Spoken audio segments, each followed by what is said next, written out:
Halo para pecinta otomotif, kalian pernah dengar truk asli Indonesia yang namanya bikin truk luar negeri minder? Yap, kita ngomongin truk perkasa. Tapi jangan keburu GR dulu, karena ceritanya nggak seindah namanya. Truk ini sempat digadang-gadang bakal jadi ikon truk nasional, tapi malah berakhir mengenaskan. Kenapa bisa begitu? Tenang, kita bakal bahas sampai ke akar-akarnya. Yuk siapin cemilan, duduk santai dan kita bahas truk perkasa yang tragis tapi tetap bikin kita bangga. Jadi ceritanya sob, pada akhir tahun 1990-an, Indonesia lagi kepengen punya industri otomotif sendiri yang bisa bersaing di kancah internasional. Pemerintah waktu itu lagi semangat mendukung industri dalam negeri, salah satunya lewat grup Texmaco, konglomerat yang dikenal jago di bidang tekstil dan manufaktur. Nah, Texmaco nggak mau main-main sob. Mereka bikin anak perusahaan baru yang namanya PT Wahana Perkasa Auto Jaya buat fokus produksi kendaraan niaga, terutama truk dan bus. Nama Perkasa sendiri dipilih biar terkesan gagah, kuat, dan bisa diandalkan buat medan berat. Yah, ibaratnya kayak jagoan di dunia perterukan Indonesia lah. Pabriknya dibangun di Karawang, Jawa Barat, dan siap buat memproduksi kendaraan dengan kandungan lokal yang sangat tinggi, bahkan diklaim lebih dari 90% sob. Komponen dibuat di Indonesia. Ini ambisius banget, karena di era itu kebanyakan industri otomotif kita masih tergantung sama impor. Tapi kalau kita gali lebih dalam lagi, ternyata ada sedikit plot twist. Walaupun kandungan lokalnya tinggi, sebagian besar teknologi yang dipakai tetap berasal dari luar negeri. Nih, kita bedah dikit. Mesin pakai teknologi lisensi dari Steyr, Austria. Transmisi pakai sistem dari ZF, Jerman. Axle atau as roda menggunakan lisensi dari Eaton, Amerika. Jadi, sebenarnya ini bukan sepenuhnya truk nasional, melainkan truk hybrid yang komponennya diolah di dalam negeri, tapi tetap pakai teknologi luar. Tapi tetap aja, ini langkah maju buat industri otomotif kita.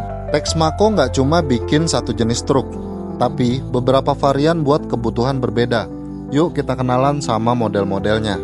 Perkasa T30H atau tractor head. Ini tipe yang biasa dipakai buat angkutan berat jarak jauh. Kalau kalian pernah lihat truk kontainer yang panjang banget, nah ini salah satunya. Menggunakan mesin Steyr WD615, tenaga 300 PS dengan konfigurasi roda 6x4. Lalu ada Perkasa Bromo 195 PS 4x2. Truk ini lebih kecil dan cocok buat distribusi dalam kota. Dan ada Perkasa Bromo 220 PS 6x4, versi lebih bertenaga buat yang butuh muatan lebih besar dan stabilitas lebih baik. Truk ini juga sempat dipakai oleh TNI dan Polri buat kendaraan militer, logistik, dan taktis. Jadi, bisa dibilang ini truk nasional yang juga jadi andalan pertahanan negara. Waktu pertama kali diluncurkan, truk perkasa punya beberapa keunggulan yang bikin orang optimis. Harga lebih murah dari truk impor karena produksi lokal, spare part lebih mudah dicari karena banyak komponen dibuat di dalam negeri, didukung penuh oleh pemerintah jadi dapat banyak insentif dan fasilitas produksi.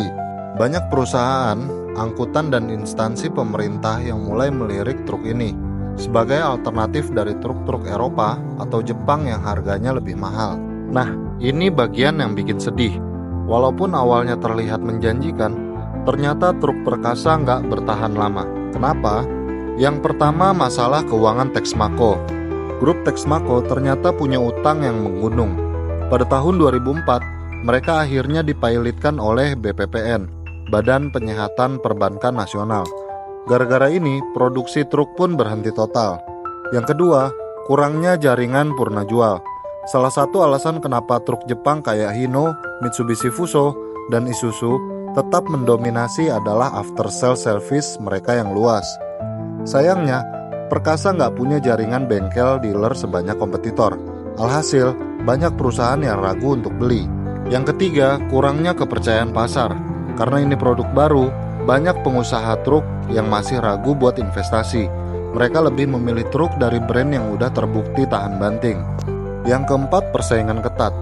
Di pasar truk Indonesia, merek-merek seperti Hino, Isuzu, dan Mitsubishi Fuso udah lebih dulu mengakar kuat. Bersaing sama mereka jelas bukan hal gampang. Akhirnya, truk perkasa harus menerima nasib, layu sebelum berkembang. Produksi berhenti, pabrik tutup, dan sejarahnya perlahan mulai dilupakan. Truk perkasa mungkin gagal bertahan di industri otomotif, tapi proyek ini tetap menunjukkan bahwa Indonesia punya potensi besar di bidang manufaktur otomotif. Kalau aja masalah finansial Teks Mako bisa diatasi dan dukungan pemerintah lebih kuat, mungkin sekarang kita masih bisa melihat perkasa bersaing di jalanan. Nah, menurut kalian gimana? Apakah truk perkasa bisa dibilang sebagai kegagalan, atau justru sebagai langkah awal industri otomotif Indonesia menuju kemandirian? Tulis pendapat kalian di kolom komentar ya.